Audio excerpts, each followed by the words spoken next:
ایک اور بڑی حیران کن بھی ہے تھوڑی اور تکلیف دہ بھی ہے، وہ پریشان کن بھی ہے۔ لاہور میں بھی ایک واقعہ ہوا، پولیس والوں نے کسی کو روکا راستے میں، تو یہ اختیارات سے تجاوز کا معاملہ، اس پر اسلامی قوانین کیا کہتے ہیں اس پر آپ کی رائے لیں گے۔ تو ہمارے نمائندے ہیں، کرائم کور کرتے ہیں جناب جہانگیر خان صاحب، ان سے اس خبر پوری سنتے ہیں اور اس کا پھر پس منظر اور پیش منظر پھر آپ کی رائے لیتے ہیں۔ السلام علیکم خان صاحب۔ وعلیکم السلام۔ خان صاحب، یہ کیا واقعہ ہوا ہے؟ پولیس نے کسی جگہ پر چیکنگ کے لیے روکا کسی کو، اس کی تلاشی جامع تلاشی لیتے ہیں، پھر سنا ہے کہ وہ اس کا موبائل وغیرہ چیک کرتے ہیں، کچھ چیز ایسی نہیں ملتی تو پھر اس کو کہا جاتا ہے کہ چلو تھوڑا ڈانس وانس کرو، یہ کیا ماجرا ہے؟ یہ شفیق آباد کے علاقے میں یہ واقعہ رپورٹ ہوا ہے۔ بیسیکلی یہ کلوز سرکٹ فوٹیج سامنے آئی ہے پولیس کے اس رویے کی یا اس اختیارات سے تجاوز کے اس واقعے کی کلوز سرکٹ فوٹیج سامنے آئی ہے۔ اس میں یہ دیکھا جا سکتا ہے کہ چیکنگ کے لیے انہوں نے ایک شہری کو روکا ہے، اس کی جیبوں کی تلاشی لی اور اس سے پوچھا کہ کہاں سے آ رہے ہو، کیوں آ رہے ہو، کہاں گئے تھے، کس مقصد کے لیے گئے تھے، جس کے بعد پھر اس کا موبائل فون اس سے لیا، اس کا موبائل فون لے کے اس کی پرسنل جو واٹس ایپ چیٹس ہیں وہ دیکھی گئی، اس کی گیلریز کو جو ہے وہ دیکھا گیا کہ اس کے پاس کس طرح کا کانٹینٹ یا مواد اس کے موبائل فون میں ہے، اور اس کے بعد اس کو کہا کہ ہمیں ڈانس کر کے دکھاؤ۔ باوردی اہلکار ہیں، 3 سے 4 ان کی تعداد ہے، اور کسی گلی میں شفیق آباد کی کسی گلی میں یہ ناکہ بندی کر کے کھڑے ہوئے ہیں جہاں پر یہ سارا واقعہ کلوز سرکٹ کیمروں نے ریکارڈ کیا ہے۔ ابھی تک جو ہے وہ کوئی اس طرح سے اعلیٰ حکام کی جانب سے اس واقعے پر نوٹس تو نہیں لیا گیا۔ البتہ پولیس کا یہ دعویٰ ہے کہ انکوائری جو ہے وہ ہیلڈ کر دی گئی ہے، جلد جو قصوروار اہلکار ہیں اگر تو وہ قصوروار پائے گئے تو ان کے خلاف محکمانہ کارروائی عمل میں لائی جائے گی، لیکن ابھی تک تو دیکھنے میں نہیں آیا یا سننے میں نہیں آیا کہ کوئی ایسا اسٹرکٹ ایکشن جو ہے وہ پولیس حکام کی جانب سے اس واقعے کے بعد لیا گیا۔ خان صاحب، یہ جو سی سی ٹی وی فوٹیج ہے یہ انیشیٹ کیسے ہوئی ہے؟ مطلب لیک ہوئی ہے، کسی اور ذریعے سے ہوئی ہے؟ پولیس کا جو پولیس محکمہ ہے، جو اعلیٰ حکام جن کا آپ نے ذکر کیا ہے، وہ اس بارے میں سی سی ٹی وی فوٹیج کو دیکھنے کے بعد کوئی فیصلہ کریں گے؟ یہ سارا کیا ماجرا ہے؟ اچھا، میں وضاحت کر دوں، اس میں تھوڑی سی مسٹیک میں صحیح ہے، یہ نا موبائل ویڈیو ہے، سی ٹی وی فوٹیج شاید میں غلطی سے بول گیا، موبائل ویڈیو ہے یہ، جو کہ غالباً اس جگہ پر یہ واقعہ ہوا اس کے قریب چھت پر کھڑے کسی شخص نے یہ سارے منظر اپنے موبائل فون سے ریکارڈ کیے ہیں، اور ریکارڈ کرنے کے بعد اس نے یہ ویڈیو جو ہے وہ وائرل کی ہے۔ ابھی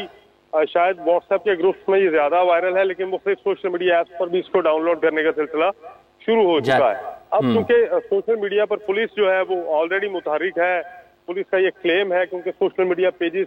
پر بڑی تعداد ہے سبسکرائبرز کی، فالوورز کی، تو ان کی یہ کیمپین بھی ہے کہ وہ پولیس کا مثبت تاثر جو ہے وہ اجاگر کرنا چاہتے ہیں، لیکن اس واقعے پر ان کا ایکشن کیا ہوگا یہ بات مزید تعین کرے گی کہ جو پولیس ہے وہ کس طرح سے پبلک میں اپنا گڈ امیج کریٹ کرنے کے لیے کس حد تک سنجیدہ ہے۔ محکمانہ یعنی کہ محکمانہ انکوائری کے بعد کوئی فیصلہ ہوگا کہ کیا ہونا ہے۔ مفتی صاحب، یہ جو ایک واقعہ ہے، اگر اختیارات سے تجاوز اور حدود سے تجاوز کے بارے میں، اور ریاستی ملازم اگر ریاست کے ہوں، تو اسلامی قوانین کیا کہتے ہیں اس بارے میں؟ حضور نبی کریم صلی اللہ علیہ وآلہ وسلم آپ کی ایک مبارک حدیث ہے جس کا مفہوم ہے کہ ایک تو خواتین کے حوالے سے کچھ ایسی خواتین ہیں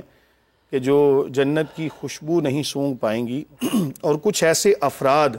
جن کا ذکر فرمایا، اس میں واضح طور پر تو نہیں ہے، اب جو بندہ اس زمرے میں آئے گا وہ ظاہر ہے کہ اس وعید کے اندر بھی شامل ہوگا۔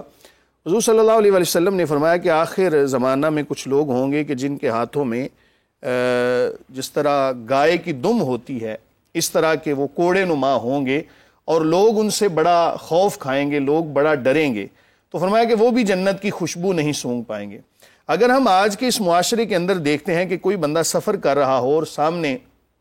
اللہ ماشاءاللہ اچھے لوگ بھی ہوتے ہیں، ان کی وجہ سے جو ہے وہ معاملات چل رہے ہوتے ہیں، اگر سامنے کوئی ایسا ناکہ نظر آ جائے نا تو وہ سوچتا ہے کہ یار میں نے یہاں سے کیسے بچنا ہے۔ اگر بالفرض رستے میں کوئی ایسا معاملہ میرے ساتھ کوئی ناخوشگوار واقعہ نہیں بھی پیش آیا تو یہاں پر میرے ساتھ کوئی نہ کوئی ایسا مسئلہ ضرور ہوگا کہ جس کی وجہ سے مجھے تکلیف کا سامنا کرنا پڑے گا۔ تو محکمانہ جو کاروائیاں ہیں نا ان کو پھر آپ بروئے کار بھی لائیں، ان کو منظر عام پہ بھی لائیں کہ کیا ایسے بندے کو کوئی سزا بھی ملتی ہے یا نہیں۔ ظاہر ہے کہ ایک بندہ جس کو حکومت کی طرف سے اختیار اتنا دیا گیا ہے کہ تم نے اپنی حدود کے اندر رہ کر معاملات کو سر انجام دینا ہے، اگر کوئی شہری ہے تو اس کی عزت کا بھی آپ نے لحاظ رکھنا ہے۔ اگر آپ کا مقصد صرف چیکنگ کرنا ہے، مقصد آپ کا ظلم کو دور کرنا ہے، مقصد آپ کا جرائم کو دور کرنا ہے، کسی بھی انسان کی حد کی عزت کرنا اور یہ معاملہ کرنا اس کے ساتھ کہ تمہارے پاس تمہاری پرائیویسی جو ہے وہ موبائل فون کی گیلری کھول کے دکھاؤ، یار خوف خدا کریں، اس کی ظاہر ہے کہ اس کے اندر تصاویر ہوں گی ایسی یا کوئی بھی ایسا اس کی کوئی پرسنل چیز ہو سکتی ہے کہ جو وہ شاید اپنی گھر والی کے ساتھ بھی شیئر نہیں کر سکتا ہوگا یا اپنے رشتہ داروں کے ساتھ شیئر نہیں کر سکتا ہوگا، تو اس کو دیکھنا یہ بالکل شریعت کے بھی خلاف ہے اور قانون کے بھی خلاف ہے۔ اور جہاں تک بات یہ ہے کہ کسی بندے کی حد کی عزت کرنا اور اس سے ڈانس کروانا،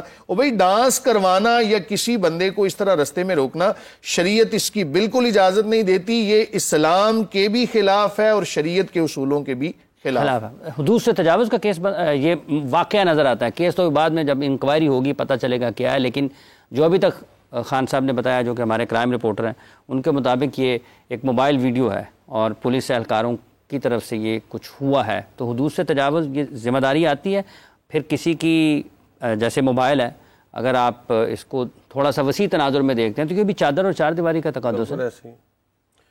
دیکھیں پہلی بات تو یہ کہ جو مفتی صاحب فرما رہے تھے نا کہ قیامت کے قریب لوگ ڈنڈے لے کر، اس بارے میں ایک حدیث یہ بھی ہے کہ من علامات الساعہ کثرت الشرط، کہ قیامت کے قریب پولیس زیادہ ہو جائے گی۔ ٹھیک ہے، یعنی جتنی آپ پولیس بڑھاتے ہیں، فوج بڑھاتے ہیں اور زیادہ نگرانی بڑھاتے ہیں تو انسان کی آزادیاں ہی محدود ہوتی ہیں نا۔ سب سے زیادہ جو آزادی دی ہے وہ اسلام نے دی ہے۔ رسول اللہ صلی اللہ علیہ وسلم فرماتے ہیں انکا اذا اتبعت عورات الناس افسدتہم، اگر تو ٹو میں لگا رہے گا نا وہ کیا کرتا ہے، وہ کیا کرتا ہے، وہ کیا کرتا ہے، تو فساد مچا دے گا، تباہی کر دے گا۔ یہ اسلام میں نہیں ہے۔ ہاں کسی کے بارے میں شبہ ہو کہ وہ دہشت گرد ہو سکتا ہے یا کوئی نقصان دہ ہو سکتا ہے وہ الگ بات ہے، ورنہ ہر شخص کی آپ ٹو میں لگے رہیں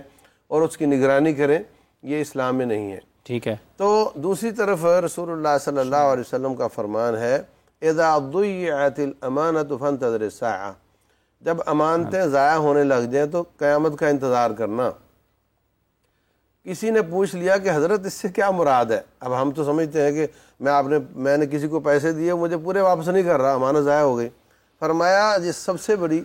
جو اس میں پہل بیان کی بات وہ یہ اذا وکل الامر الی غیر اہلہ فانتظر الساعہ، جب نااہل لوگوں کو ذمہ دار بنا دیا جائے گا تو قیامت کا انتظار کرنا۔ تو یہ نااہلی ہی تو ہے کہ آپ کی ڈیوٹی کچھ اور ہے، کام کچھ اور کر رہے ہیں آپ، یعنی یہ جو آدمی اس سے ناچ کروا رہا ہے،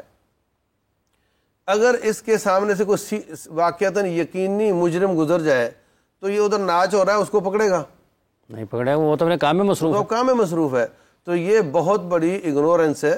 اور بہت بڑی ان کی اپنی ڈیوٹی کے خلاف بات ہے، اور جو اس کی حد کی عزت ہوئی وہ الگ جرم ہے، اور جو اس نے اپنی ڈیوٹی سے وہ پورا نہیں کیا اس کو، یہ ایک الگ جرم ہے۔ یہ ایک ہی جگہ پر کئی ساری چیزیں نظر آ رہی ہیں۔ یہاں پر ضرورت اس سمر کی ہے کہ یہ تو ایک واقعہ ہے کہ جو کیمرے کے اندر ریکارڈ ہو گیا، تو اگر یہ ریکارڈ نہ ہوتا تو یہ بھی اسی طرح تھا، بالکل ختم ہو جاتا۔ تو ہمیں خوف خدا ہونا چاہیے، کیمرے کی آنکھ کا ڈر ہوتا ہے تو ہمیں اللہ تعالیٰ کی جو قدرتی نظر ہے اس کا ڈر ہونا چاہیے۔ پروفیشنلزم ہے نا بھائی ہر کام میں۔ مسئلہ یہ کہ اسی پولیس ٹریننگ سینٹر میں کیا اخلاق سکھایا جاتا ہے، کیا وہاں اللہ کی بات سنائی جاتی ہے؟ وہاں تو پروفیشنلزم سکھایا جاتا ہے۔ کہانی تو اصل میں یہ ہے پروفیشنلزم، اور آپ جس مشین کی ان پٹ غلط ہے آؤٹ پٹ کیا اچھی لیں گے آپ؟